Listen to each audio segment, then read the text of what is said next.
We know in life, if you know history, history does repeat itself, of course. And most of the repetition is because we didn't get the lesson. If at first you don't succeed, try again.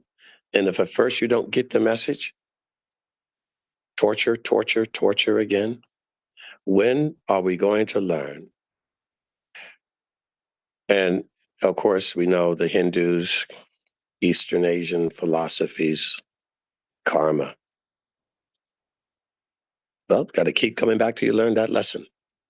Well, you don't have to die to keep coming back when it happens in life. You got drunk, you got sober, you got drunk, you got sober. I'll never do it again. You do it again. I'll never watch that again. You watch it again. I'll never go there again. I go there again. I'll never eat that again. I eat that again. So, you know, I think we hear these words and everything has some truth in it. And we immediately apply it to the extreme, bizarre aspect of a truth. Die and come back. Well, you're dying every day and coming back.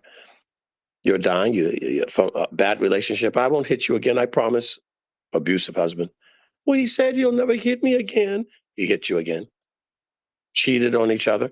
Well, he said he'll never cheat again. Cheats on you again. Right? So we have the cycles of life. And it's not a matter of dying and coming back. No, you are dying every day, every month, every week, every year. You're dying all the time and not learning the lesson. There you go again. I thought you got over that 5 years ago. I thought we were over that 100 years ago. Here it comes back again. The pagan gods come back again. The ancient gods of the Chaldeans come back again. The Sumerian culture comes back again. The voodoo, witchcraft, you name it, comes back again. Babylon resurrected again. So it's more the principle of understanding what happens when what does the scripture say? Backslide. Oh, I know. There you go back in that habit. Yeah, I do that once in a while. I know every now and then I go into my shell and I don't talk to you. Then I come out and talk for a while. Then I go back in my shell. So I coined a phrase called the turtle syndrome. So it's the turtle syndrome. Heads out, heads in. Heads out, back in the shell. Heads out, back in the shell. The turtle syndrome. And when are we going to learn the lesson? So we don't have to keep going back and forth into our shell. When are we going to learn the lesson? Well, when we learn the lesson. And when we learn that lesson, then you get off of that merry-go-round or the roller coaster. And you're able to continue a steady march towards progress. But don't mistake redress for progress. Because what's happening is it's the same old story with a new coat over it, but it's the same thing underneath all the time. And technology has come and gone, and it's done the exact same thing that your CAI is doing. And before AI, we had the regular internet and modems, dial-ups. We had pagers and beepers. We had regular telephones, wireless, cordless. We had landline telephones, digital, and then rotary. With your finger. 1, 2, 3. The old phones with the cords. And they were behemoths. If somebody broke in, you didn't need a hammer. You had a phone. That thing could kill a bear. But those technologies all produce the same thing that AI is producing, the same principle. And we keep ramping it up. And it's getting faster and faster, but it's doing the same thing that was equivalent, relative to where you lived at the time, it was the fastest. And remote operations were the phone booths. You didn't have to wait to go home. We had phone booths.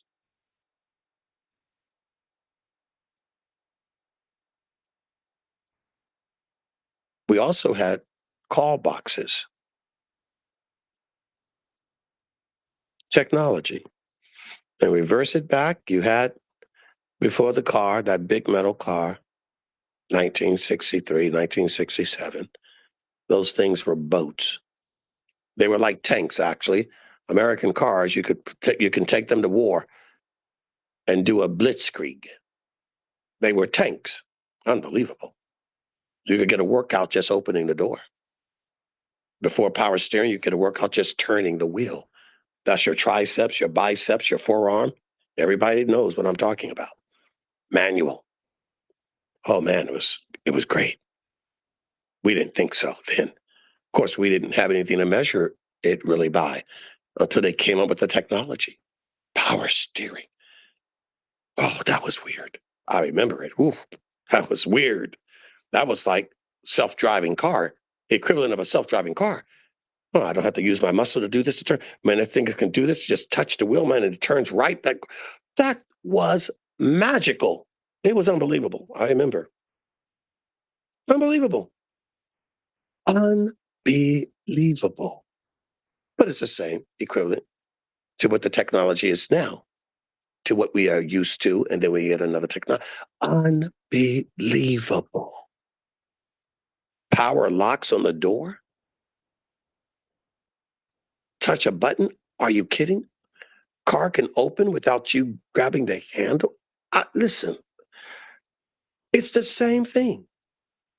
And unless you lived through all those phases, you would not recognize it does the exact same thing to you emotionally,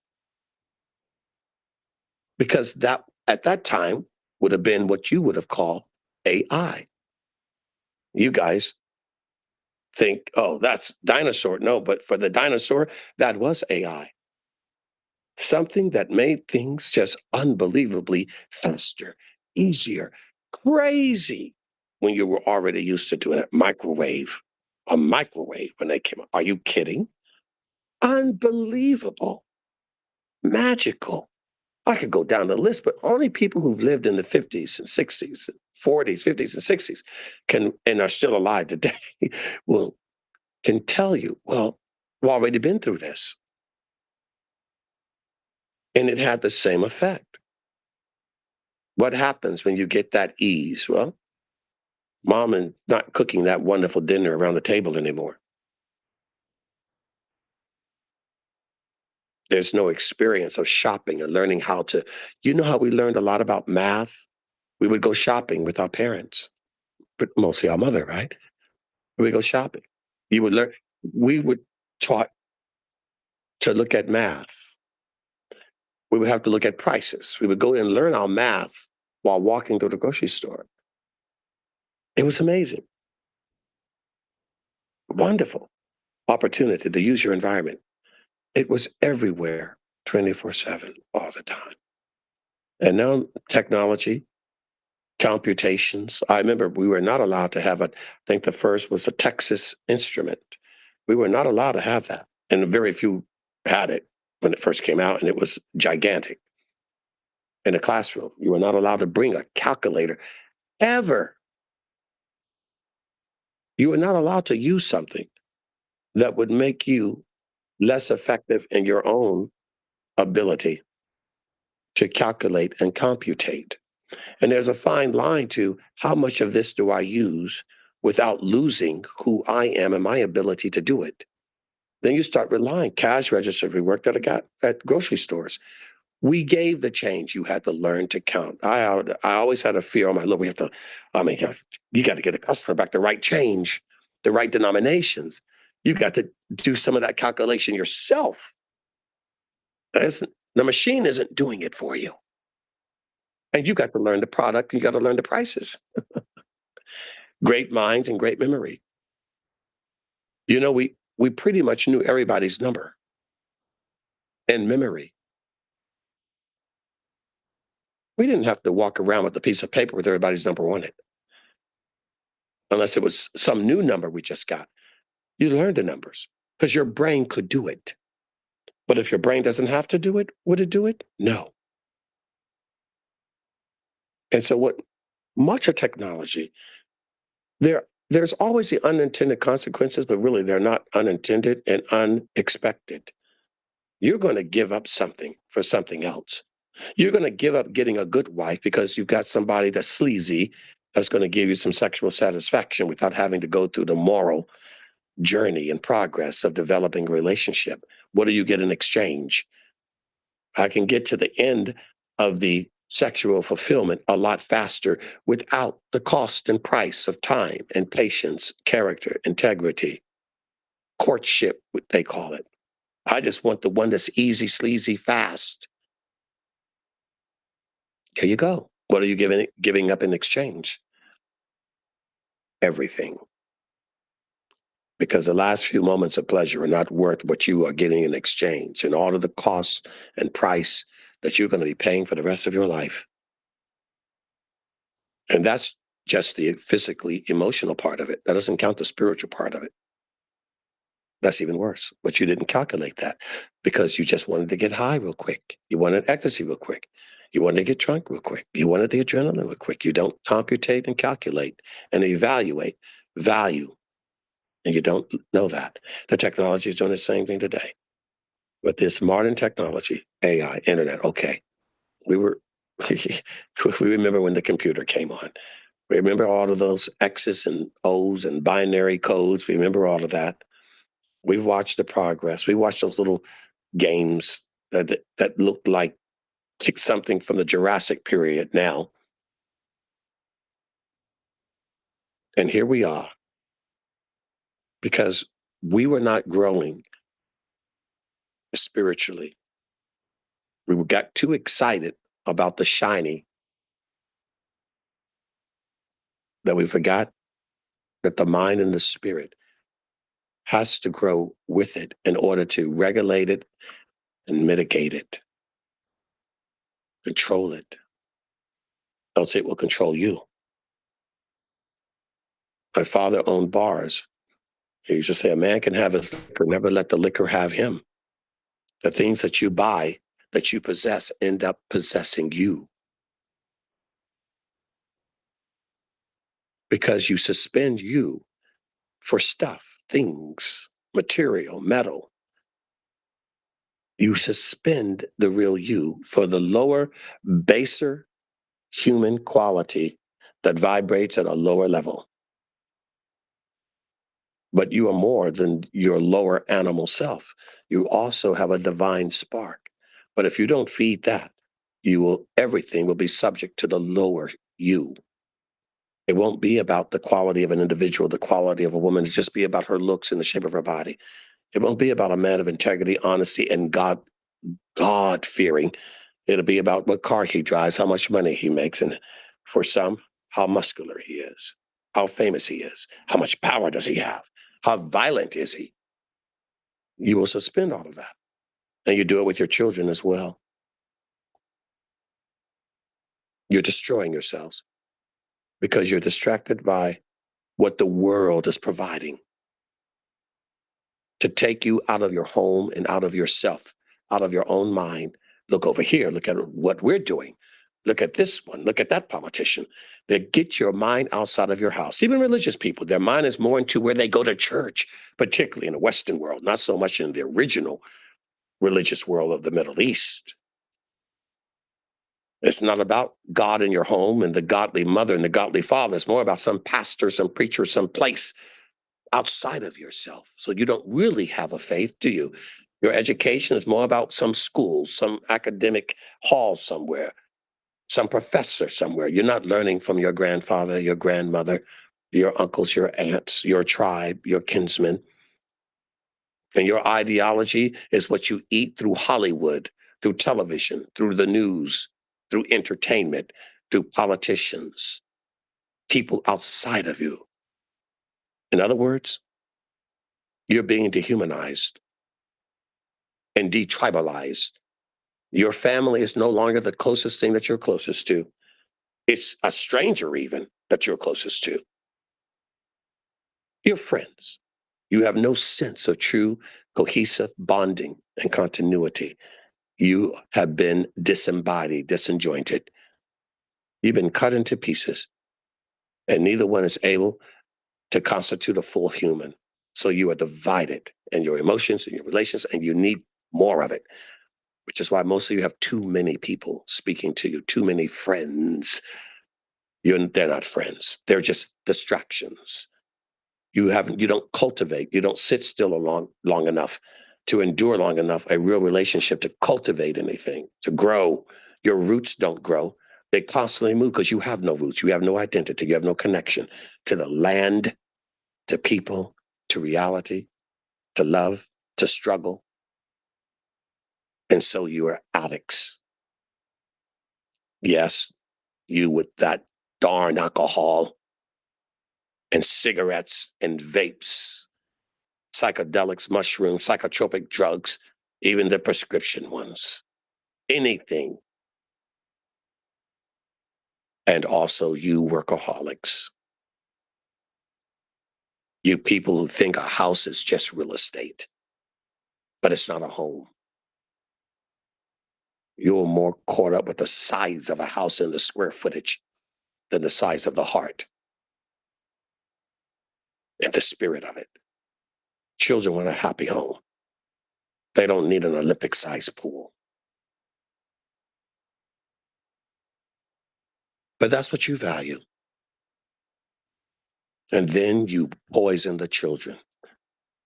They don't know how to touch the dirt and walk in the earth or be amongst each other. They play simple games. Your wives are distracted because they are busybodies.